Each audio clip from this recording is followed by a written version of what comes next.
कहते हैं कि दिल्ली दिल वालों की, लेकिन दिल्ली का असली दिल धड़कता है चांदनी चौक में। पर सोचिए, जिस जगह के नाम पर मिठाई, पराठे और शॉपिंग की यादें आती हैं, उस चांदनी चौक के सामने लाल किले के पास एक धमाका हो जाए तो जाहिर है दिल्ली का दिल भी हिल जाएगा। लेकिन आज हम डर की नहीं, उस इतिहास की बात करेंगे जिसने चांदनी चौक को बनाया पूरे देश का अट्रैक्शन पॉइंट बन गया है। क्या आपको पता है कि चांदनी चौक को एक मुगल शहजादी ने डिजाइन किया था? इसका नाम चांदनी क्यों पड़ा? और क्या सच में इस मार्केट के बीच बहती थी एक नहर जिसमें चांद की रोशनी चमकती थी? हाँ, ये सब सिर्फ कहानी नहीं, दिल्ली की धड़कनों में लिखा हुआ इतिहास है। तो चलिए वीडियो को शुरू करें, लेकिन उससे पहले निवेदन है, अगर आपको वीडियो पसंद आए तो लाइक करें, कमेंट करें और चैनल को जरूर सब्सक्राइब करें। आज हम घुसते हैं चांदनी चौक की गलियों में, जहां हर मोड़ पर इतिहास है, हर ठेली पर कहानी और हर ईंट में छिपा है एक राज।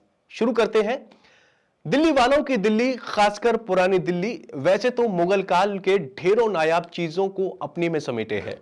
इसलिए घूमने फिरने के शौकीनों के लिए दिल्ली एक मुफीद शहर है। यहाँ के बाजारों में खरीदारी के लिए ढेरों विकल्प हैं। इसलिए देश भर से लोग दिल्ली के बाजारों में खरीदारी करने आते हैं। विदेशी पर्यटक भी यहाँ खरीदारी का लोभ नहीं संभाल पाते। दिल्ली के इन्हीं बाजारों में से एक है चांदनी चौक। राष्ट्रीय राजधानी के मशहूर बाजारों में से एक चांदनी चौक, खासतौर पर शादी ब्याह हो या फिर कोई अन्य समारोह, दिल्ली जाने वाले चांदनी चौक से ही खरीदना पसंद करते हैं। इलेक्ट्रॉनिक सामानों के लिए भी यह बाजार काफी मशहूर है। सबसे खास बात यह है कि यह बाजार आज से नहीं, मुगलों के समय से मशहूर है।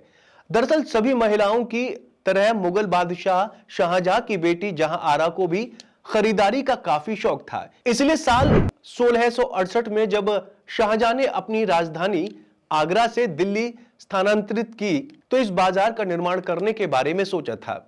यह साल 1638 की बात है, जब शाहजहां ने अपनी राजधानी आगरा से दिल्ली ले जाने की योजना बनाई। इसके लिए दिल्ली में एक नया शहर बनाया गया, शाहजहानाबाद। इसी शहर को आज हम पुरानी दिल्ली के नाम से जानते हैं। साल 1638 में शाहजहानाबाद बसना शुरू हुआ और साल 1648 में बनकर तैयार हुआ। यहीं पर शाहजहां ने किला बनवाया जिसका नाम किला-ए मुबारक। इसी किले को आज हम लाल किले के नाम से जानते हैं।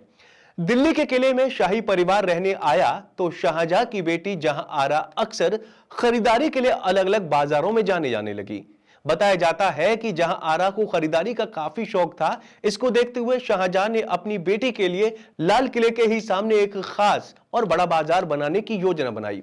बादशाह की इस योजना के बारे में जहां आरा को पता चला तो उसने अपने खरीदारी के शौक को पूरा करने के लिए खुद इस बाजार का डिजाइन तय किया। इसके बाद 1650 के दशक में यह बाजार शाही किले के ठीक सामने बनाया गया और इसकी शुरुआत हुई। इतिहासकारों की माने तो शुरुआत में यह बाजार 40 गज चौड़ा था। इसकी लंबाई 1520 गज की थी।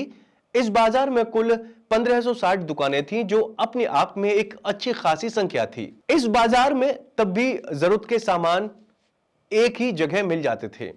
जहां आरा के डिजाइन किए गए बाजार का नाम चांदनी चौक क्यों पड़ा, इसकी भी दिलचस्प कहानी है।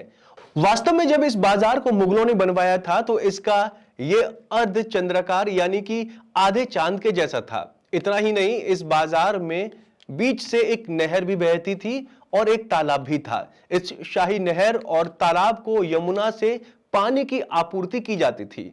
चांदनी रात में जब चांद की दूधी रोशनी इस नहर और तालाब पर पड़ती थी तो पूरा बाजार जगमगा उठता था। इसी के साथ इस बाजार का नाम ही चांदनी चौक पड़ गया। मुगल बादशाह शाहजहां ने शाहजहानाबाद बसवाकर लाल किला बनवाया और उसकी बेटी जहां आरा ने चांदनी चौक बाजार को शाहजहां की बेगम फतेहपुरी बेगम ने चांदनी चौक के एक छोर पर एक मस्जिद का निर्माण कराया, जिसे आज हम फतेहपुरी मस्जिद के नाम से जानते हैं। दिल्ली के साथ ही चांदनी चौक बाजार भी अपने मुगल कालीन वास्तुकला और संस्कृति के साथ ही भारतीय इतिहास के अलग अलग युगों को दर्शाता है। चांदनी चौक बाजार भारत के इतिहास की कई महत्वपूर्ण घटनाओं का साक्षी रहा है। हालांकि समय के साथ चांदनी चौक बाजार का कई बार पुनर्निर्माण भी कराया गया। इस दौरान उसी पुराने रौनक को बहाल करने के भी सभी संभव प्रयास किए जाते रहे हैं।